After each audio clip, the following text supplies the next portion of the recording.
Pasado alas 8 na ng gabi at sa ilalim ng ilaw ng karatulang kumikislap sa pulang dilaw na letra ng paboritong fast food sa avenida, nakasubsob ang mukha ng batang si Jomar sa payat niyang braso, nakaupo sa malamig na semento, yakap ang nanlilimahid na tuod ng tuhod at sumisinghot na parang ubos na ang lahat ng luha, habang ang mumunting backpack na kulay putik ay nakasalampak sa tabi niya na wari kaya nang mawasak sa sobrang bigat ng kung anumang lungkot na karga nito. Sa loob ng salamin, may pamilyang masayang kumakain ng crispy chicken, may magkakabarkadang nagtatawanan sa fries na nilublob sa sundae, may magkasintahang naglalaplapan ng gravy, at ilang hakbang lang mula roon, si Jomar ay nanginginig sa gutom, sa takot at sa bigat ng alaalang naiwan siya ng inang matagal nang hindi umuwi mula sa paghahanap buhay bilang kasambahay sa Cavite na hindi na muling nakapagpadala ng text man lang.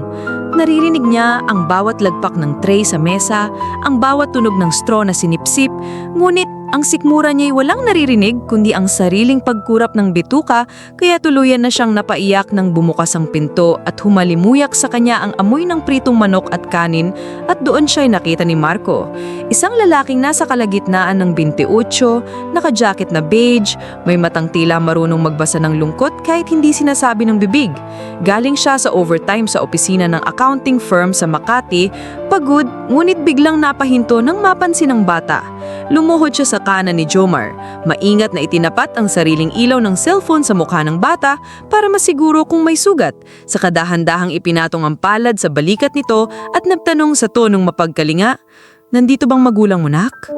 Bago tayo magpatuloy sa ating kwento, paki-comment naman sa ibaba kung saan lugar kayo nanonood. At kung baguhan ka pa lang sa channel ko, huwag kalimutang i-like, i-hit ang subscribe button at pindutin ang notification bell para updated kayo sa mga inspiring stories ko araw-araw. Sige, tuloy natin ang kwento. Ngunit ang sagot ay mas mariing hikbi, mas mariing pagyuko, kaya't napilitan si Marco na umupo sa simento, pinapagalawang binti, kinapa sa bulsang pitakang halos walang lamang cash matapos gastusin halos lahat sa kuryente at tubig, ngunit may sapat pang pang-combo meal at pang-take-out.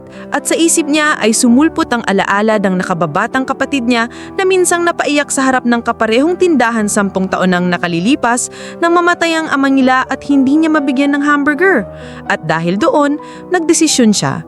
Inalok niyang pumasok sila, kumain, kahit sandali lang, basta't mahiwalay ang bata sa palyang may sasakyang humaharurot, at matapos ang ilang pakiusap ay dahan-dahang tumanggo si Jomar, pinahid ang mukha gamit ang laylayan ng sando at pinilit na tumindig.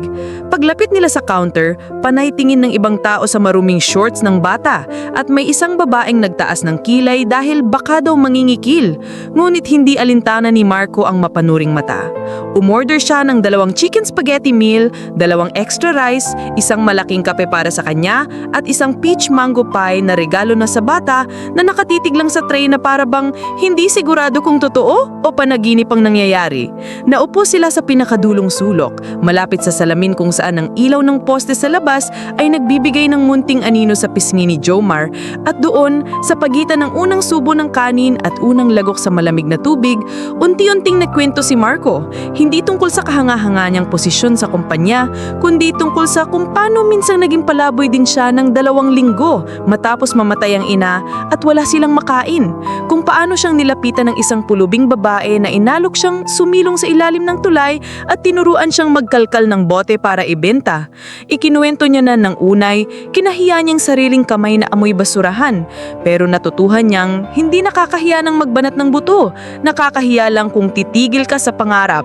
At habang naglalatag si Marco ng kwento, napapansin niya na kumikislap ang mata ni Jomar sa bawat kataga kahit wala pang luhang tumutulo. At nang maupos ng pritong balat at natiray buto, tumayo si Marco, iniwan sa mesa ang peach pie, lumapit sa manager, kinausap tungkol sa isang lumang programa na narinig niya, iyong Share Your Meal campaign na tumigil dahil sa kakulangan ng volunteer coordinator, at iminungkahin niya na ibalik iyon. Araw-araw, pwedeng may naka-standby na isang combo meal para sa sino mang batang lansangan na halatang gutom. At bilang panimula, siya na ang sasagot sa unang 30 araw. Nagulat ang manager naalala ang lumang direktiba ng head office, tumawag sa area supervisor, at sinabihan si Marco na kailangang pirmahan ang simpleng pledge form. Kaya't bumalik siya sa lamesa, humugot ng ballpen mula sa bag, at nilista ang buong pangalan, address, contact number. Pagkatapos, kinuha niya ang natirang pie, ibinigay kay Jomar, at sinabing, "Bukas ulit ha, dito tayo magkita, basta alas 7, may nakalaan ng hapunan para sa'yo."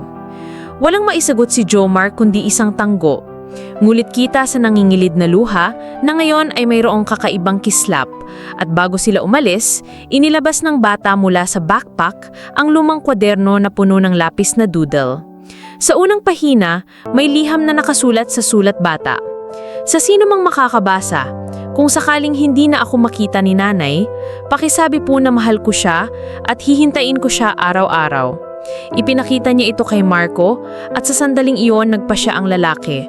Bukas, matapos ang hapunan, hahanapin nila sa records ng DSWD at sa listahan ng barangay ang nanay ni Jomar at kung walang makita, siya mismo ang magsisilbing pansamantalang guardian. Paglabas nila, lumamig ang hangin, ngunit may init sa pagitan ang kamay ni Marco na nakapatong sa balikat ng bata at habang naglalakad sila papunta sa sakayan, hindi alam ni Jomar na kinukunan na sila ng larawan ng isang estudyanteng mamamahayag na kumakain malapit sa kanila. At kinabukasan, nasa feed na ng libu-libong netizen ang simpleng kwento, "Stranger buys meal for crying kid, starts standby plate challenge." Kumalat na parang apoy, dinagsa ang branch ng tulong, sumali ang iba pang fast food, nag-volunteer ang mga supplier mag-donate ng manok, at nung dumating ang ika-28 gabi ng programa, nakapila na ang may 13 batang kalye na may ticket mula sa social worker, bawat isang may bagong kwaderno at lapis na regalo ni Marco, at sa gitna nila, naroon si Jomar. Suot ang kupas na sando, ngunit may bagong bag na puno ng gamit eskwela dahil natagpuan na rin sa wakas ang kanyang ina. Hapo, payat, naminginig sa kaba at hiyang nagtatakip ng muka. Pumasok sa glass door at sinalubong ng anak na tumakbo kahit nakapaa.